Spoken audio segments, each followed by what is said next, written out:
Salut peuple de Dieu, shalom, laisse que le bon Dieu vous bénisse. Balandia émission Temps de la gloire ministry.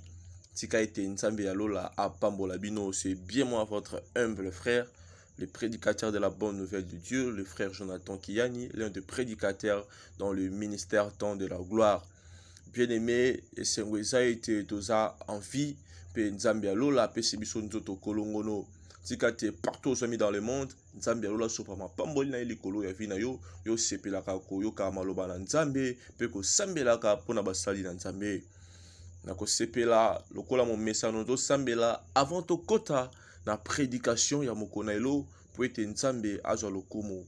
Tata to pesi yo merci, to pesi yo esika ya yambo.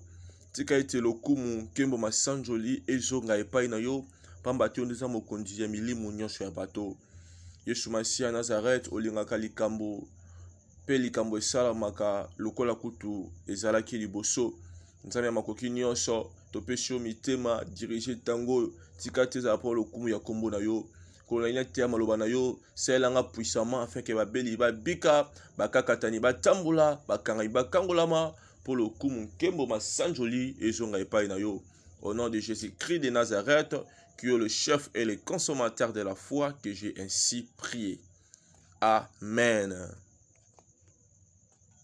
Thème nabiso ya mokolo na yo ezali, quel est ton problème? Likambo na yo ezali nini bien-aimé? Eloko nini o ezali kotungisa bomoi na yo? Eloko nini o ezali kotungisa vie na yo bien-aimé? Problème ekoki kozala kozanga mbongo, problème ekoki kozala kozanga mosala, problème ekoki kozala maladie, problème ekoki kozala bien-aimé bitumba ya molimo, problème ekoki kozala mikakatano, problème ekoki kozala eloko nyonso oyo ezodérange vie na yo. Mpona moto oyo aza na nzala bien-aimé, problème na ye eza bilei. Mpona moto oyo aza célibataire, problème na ye eza mariage. Mpona moto oyo aza marié to stérile, problème na ye eza bana. Mpona moto oyo aza chômeur, problème na ye eza mosala.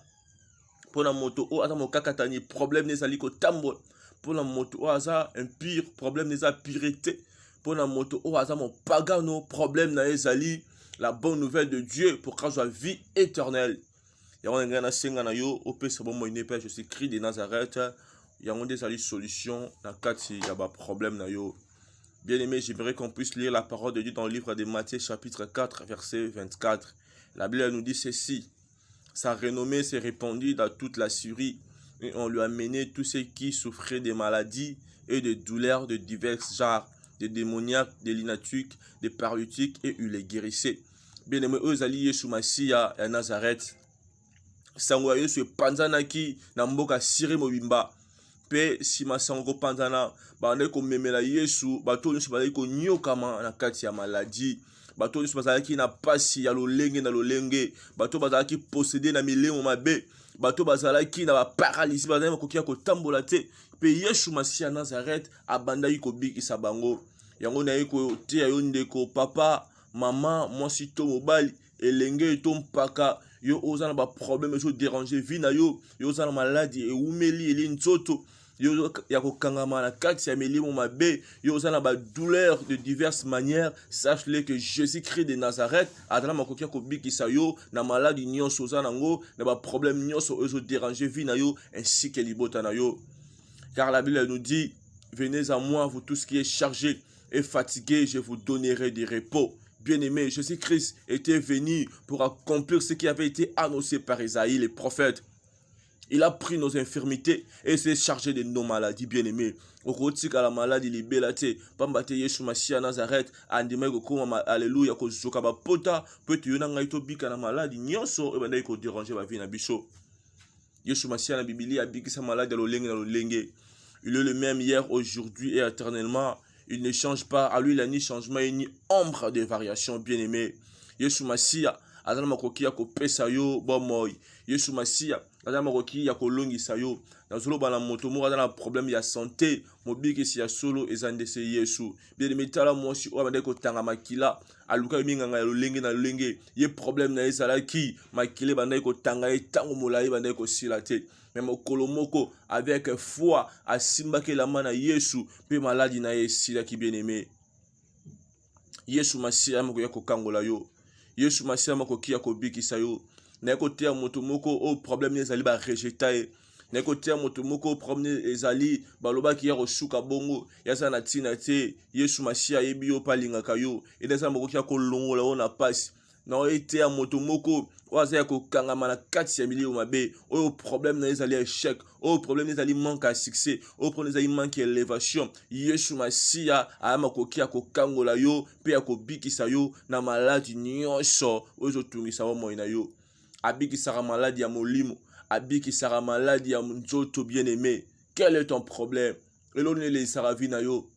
Est-ce que ça kozanga bana? Yesu Masiya azali mopesi na bana. Est-ce que ça kozanga libala? Yesu Masiya pesaka libala. Est-ce que ça kozanga mabota? Bible lobi na mboka nanga mwasi ekomba kozala te. Yesu nda pesaka bana bien-aimé. Yesu nda pesaka bomengo. Pamba tel nous dit, c'est la bénédiction de l'Éternel qui enrichit. Et elle ne se fait suivre d'aucun chagrin bien-aimé. Zana confiance et pas en Nzambe. Zana ko liki et pas en Nzambe bien-aimé. Zana ko ndima et pas en Nzambe. Pas matin dans la koki a ko changer statut na yo. Et si ka bat balba qui bien-aimé ro kendete ro koma yango poko leka yango pamba te moi ne laka akufa ande ba ozela kufate pamba te moi ne laka vina esilande ba ozela été pamba te moi ne laka vina ye esuka ka pamba te parce que azana Nzambe bien-aimé. Quel est ton problème? Elone lisakayo oso continue na chambre bandi kolela bos ensemble bos bien en bateau mais après tout bandi ko raisonner. Oh Seigneur, pourquoi moi? Seigneur, pourquoi moi? Est-ce que ça kozanga bana? Est-ce que ça kozanga bien-aimé mosala? Est-ce que ça kozanga bien-aimé mbongo? Est-ce que ça kozanga maile na kelasi bien-aimé? Yesu Masiya nde mopesi na mayele.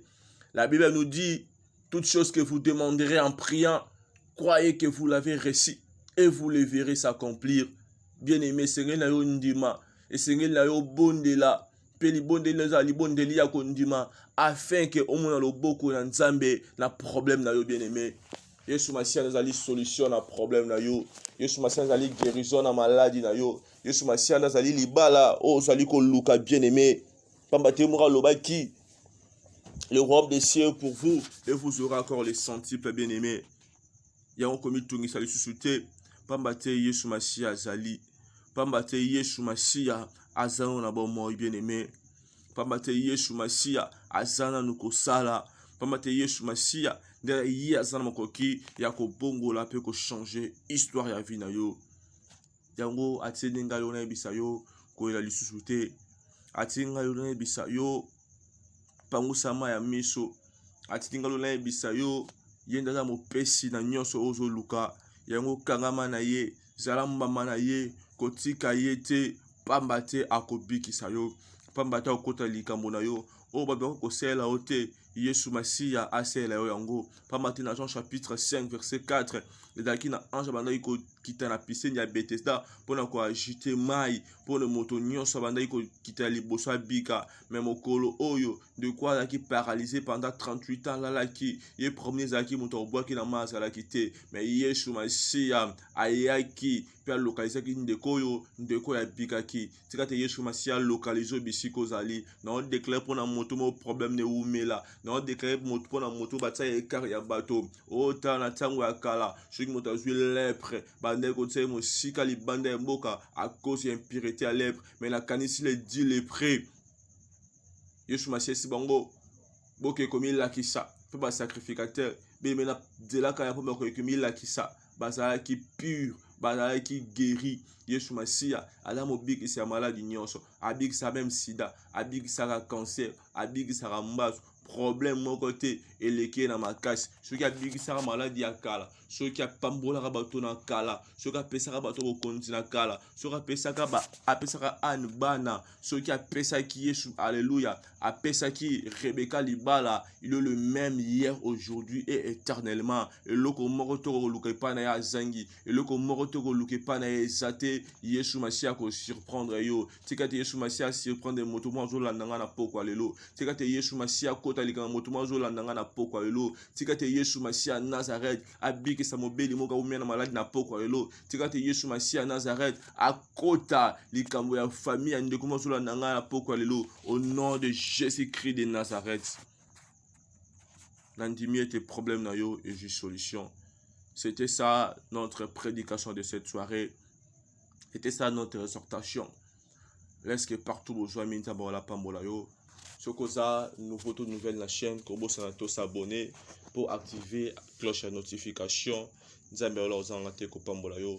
Ce que c'est pena iloba na Nzambe commenter et partager prédication oyo pour na lokumu na nkolo.